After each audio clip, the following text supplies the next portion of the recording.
Shalom mes frères et sœurs en Christ, bienvenue sur ma chaîne, l'Éternel, mon berger. Aujourd'hui, nous allons encore aborder la parole de Dieu. Nous allons aller dans le chapitre de Matthieu, le chapitre 15. Prenez votre Bible avec moi et lisons ensemble. Voilà. Il est écrit, verset 15. Le soir étant venu, les disciples s'approchèrent de lui et dirent, « Ce lieu est désert et l'heure est déjà avancée. Renvoie la foule afin qu'elle aille dans les villages pour s'acheter des vivres. » Jésus leur répondit. Cette réponse, attendez, Jésus leur répondit, ils n'ont pas besoin de s'en aller. Donnez-leur vous-même à manger. On va s'arrêter ici. Mais les disciples vont dire, nous avons que quelques pains et quelques poissons. Comment on va donner à autant de foule? Il y avait combien? 4000 hommes, sans compter les femmes et les enfants. Mais Jésus leur dit, donnez-leur vous-même à manger. Donc ça veut dire que dans la réflexion de Dieu, les disciples avaient déjà atteint un niveau où ils pouvaient le faire. Mais les disciples vont être étonnés, ils vont dire, mais est-ce qu'on peut? La question n'est pas de est-ce que tu peux, mais la question est, est-ce que Dieu dit que tu peux? Oh, parce que parfois on se sous-estime. Mais Dieu te dit que dans ta marche, c'est étape par étape. Il arrive à un niveau. Tu vas dire, oh Seigneur, oh guéris mon enfant. Oh Seigneur, ma mère a besoin de travail. Oh Seigneur, mon petit frère doit voyager. Oh Seigneur, ça fait longtemps que je n'ai pas de chaussures. Oh Seigneur, Dieu va te dire, c'est à toi de prier. Oui, oui, oui. Comment ça s'appelle? Le fou, il y avait un clochard qui était devant l'église. Quand il a vu passer, il me semble, Pierre n'a pas dit, oh Seigneur, tu es roi, il a dit que tout ce que j'ai, je te donne.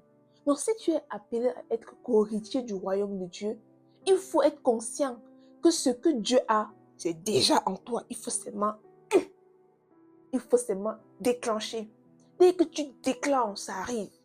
Tu n'as plus besoin, tu crois que Dieu va encore descendre du ciel, marcher encore derrière nous, c'est fini.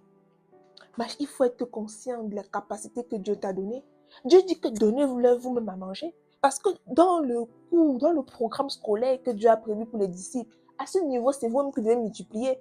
Vous devez demander à Dieu, Seigneur, Dieu, tu sais qu'ils vont manger. Ça, c'est des réflexions des bébés. Quand il venait encore de prendre Pierre et tout qui était dans sa barque, Pierre aurait pu poser la question parce que oui, ils étaient encore, ils sont encore à la maternelle. Mais là, tu as encore la primaire. En primaire, tu vas encore t'apprendre encore l'alphabet français, mon frère. C'est que vraiment, il y a un problème. Tu es arrivé à un niveau, c'est toi qui dois apprendre l'alphabet français aux autres qui sont à côté de toi. Donc, toi, dans ton niveau, parfois, ta situation ne se décante pas parce que c'est toi-même qui dois déclarer. Tu dois prophétiser. Tu dois porter vraiment l'armure de Dieu. Le casque du salut, l'épée de la foi, le bouclier de la foi, l'épée de la vérité, la ceinture. Tu dois te lever pour partir. Ça y est, c'est fini. Dieu a dit qu'il t'a déjà tout donné. Donnez-leur vous-même à manger. Toi-même, pouvoir à tes besoins selon la volonté du Christ et dans le Christ. Parce que tu ne peux pas pouvoir sans Dieu. Dieu aussi que non, oh je vais faire parce que non. De toi-même, tu ne peux pas. Non, ça veut dire que tu peux parce que c'est Dieu qui te donne. Plutôt par celui qui me pourvoit. Donc ça veut dire que celui qui te donne, c'est par lui que tu peux. Un détaillant ne peut vendre que parce qu'il a un fournisseur. Donc si Dieu est ton fournisseur, toi-même tu dois pouvoir vendre. Je ne sais pas si tu comprends ce que je veux dire. Donc, quand tu es arrivé dans cette situation, si tu vois que ça ne se décante pas, dis Seigneur, donne-moi un peu la stratégie parce que ça se trouve, je ne vais pas écouter à l'école.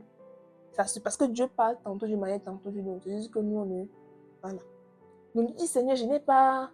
Quand tu parlais, j'étais un peu dans les vapes. Donc, répète encore quelques mots. Dis un peu, que je puisse voir un peu la trajectoire. Et dès qu'il te dit, bam, tu passes seulement là-bas. Suis sa parole. Puis à éjecter les filets. Donc, sur l'enseignement que Dieu te donne, dans cette situation, lève-toi. Tu dis que cette situation ne peut pas perdurer parce que je sais que celui qui vit en moi, là, s'il est vraiment en moi, ça ne peut pas perdurer. Et toi-même, tu vas voir. Tu vas voir comment la chose va se décanter. Donc, Dieu te dit, donnez-leur vous-même à manger. Tu vois quelqu'un qui est malade. Seigneur Dieu, il a dit imposer les mains aux malades et les malades seront guéris. Parce que ce n'est pas toi qui guéris. À la mort, à la croix, là-bas, il a possédé ça. Il a pris, il t'a donné. Donc, Léo Mazéble, c'est toi maintenant qu'il faut. Je sais pas si tu as compris. C'est terminé. Oh.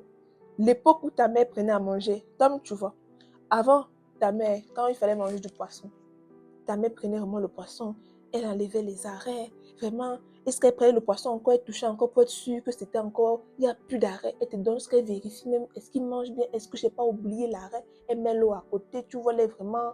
Mais dès que tu commences à grandir, maman, on prend ton plat, pam, on te donne. Tu peux même manger sous l'arbre, on ne te calcule parce qu'on sait que tu as déjà évolué. On ne va pas te laisser un vieux père de 20 ans, alors qu'il y a un enfant de 2 ans ici, là. On va lever l'arrêt du poisson de qui?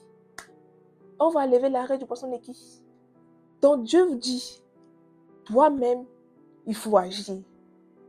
Parce que tu vas voir que dans le verset 15, dans le chapitre 15, verset 16, à chaque fois que les disciples lui posaient des questions, à un moment donné, Jésus n'était pas agacé. C'est sa réponse qui me fait dire qu'il était agacé.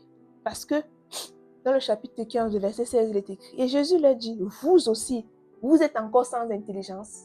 Donc ça veut dire que toi, où tu arrives là, tu es encore sans intelligence. Tu ne peux pas arriver au bac et tu ne sais pas faire 1 plus 1. On va dire que, mais comment il a fait pour arriver ici, là, celui-là? Donc ça veut dire qu'à un moment donné de ta situation, Dieu te positionne selon tes épreuves. Il a dit qu'il ne peut pas donner une épreuve qui est au-dessus de tes capacités. Donc s'il donne une épreuve, ça veut dire qu'il a donné les leçons qu'il faut. Il a donné les coups qu'il faut pour que tu puisses atteindre. Il ne peut pas donner toi ton désert à toi, même s'il semble identique du désert de ton voisin. Mais spirituellement, il y a une différence. Parce que toi et ton voisin n'avez pas le même niveau spirituel. Même si vous avez le même niveau spirituel, vous n'avez pas une même direction. Donc, ça veut dire que dans ta situation, arrête de pleurer, il faut un peu te lever. Lève-toi et calme la tempête au nom de Jésus. Lève-toi et appelle les poissons au nom de Jésus. Quand Élisée, il a été gardé chez cette femme-là, quand son enfant est mort, il est venu, il l'a guéri. Il a dit que vous allez ressusciter les morts. Vous allez annoncer la parole aux enfants. À force de marcher avec Jésus, à un moment donné, Jésus a dit aux disciples, marchez 2 à 2, allez dans telle ville, parlez, prenez avec vous un sac et de quoi vivre. Et après, il a dit, allez seul. Donc, il y a un moment donné où on travaille en binôme, il y a un moment donné où on travaille individuellement. Mais ce qui est bien avec Dieu, c'est que quand tu penses travailler physiquement, tu es peut-être individuel, mais spirituellement, tu es toujours accompagné. Car Dieu a dit qu'il marche à tes côtés. Oh, Zamenangai! Tu n'es pas tout seul dans ta situation, mon frère. Je ne sais pas, peu importe. Ce que tu as dit que non, dans la situation-ci où je suis arrivé, c'est pas possible. Là, vraiment, sache que Jésus a dit qu'il est le premier et le dernier. Dans le terminus, tu dis que non, je suis arrivé, tu es trop derrière là. Tu n'es pas derrière. Tu peux être avant-dernier, mais tu ne peux pas être dernier parce que Dieu est déjà le dernier. Là où tu dis qu'il est déjà le premier. Garde espoir, garde la foi et dis que Seigneur Dieu, je crois en ta parole. Moïse est arrivé devant l'eau, devant la mer. Pendant que le peuple était en train, il a dit ne craignez rien. Comme quand tu pars à la plage, tu vois seulement la mer qui est devant tes yeux ici là. Comme tu comprends, tu te dis, mais quelle vision Moïse il a eu. Mets-toi à sa place. Toi, tu peux encore à la mer. Tu es tranquille, tu viens te promener. Mais imagine, Moïse n'était pas tout seul. Avec tout le peuple qui crie dans ses oreilles, et aussi avec les chars de Pharaon. Parce qu'on a dit qu'il est sorti avec ses élites, tous ses cavaliers. Donc, te poursuivent. Ils peuvent être dans le stress. Tu vois, c'est une ambiance. C'est pas pareil que partir seulement à la mer, marcher un peu, rentrer à la maison. C'est pas le même niveau. Mais Moïse a gardé la foi parce qu'il sait celui qui marche devant lui. Donc toi, est-ce que tu sais qui marche devant toi? Si tu sais ça, tu es arrivé à un niveau où c'est toi qui dois parler. Quand Dieu a dit à Moïse, étends le bateau. C'est Moïse qui a étendu, c'est pas Dieu qui a étendu. Il a étendu sur la parole de Dieu. Donc tu dis que Seigneur Dieu, sur ta parole, n'attends pas forcément une prophétie. Tout est ici. Tout est déjà ici. Donc ta première prophétie que tu veux chercher là, c'est là. Tu prends la prophétie qui est là, tu la déclares. Et après, s'il y a d'autres instructions que Dieu veut te donner, il rajoute. Mais sinon, c'est comme quand tu pars un examen. Le prof te pose seulement le truc sur le contrôle sur la table parce qu'il sait que les cours, tu as déjà révisé. Si il y a une annexe à mettre, il dit que, utilisez les cours que je vous ai donnés, mais prenez compte de l'annexe page TAM. Non, ce n'est pas dans tous les contrôles qu'il y a les annexes. Ou qui a dit que non, il faut que j'attends forcément que Dieu dise que parce que ici, que je veux dire que non, il faut que Dieu... Parfois, tu n'as pas d'annexe. Parce que tout a déjà été résumé ici. Mes frères et sœurs, j'espère vraiment que le message est passé. Parce que ça, c'est un truc très important.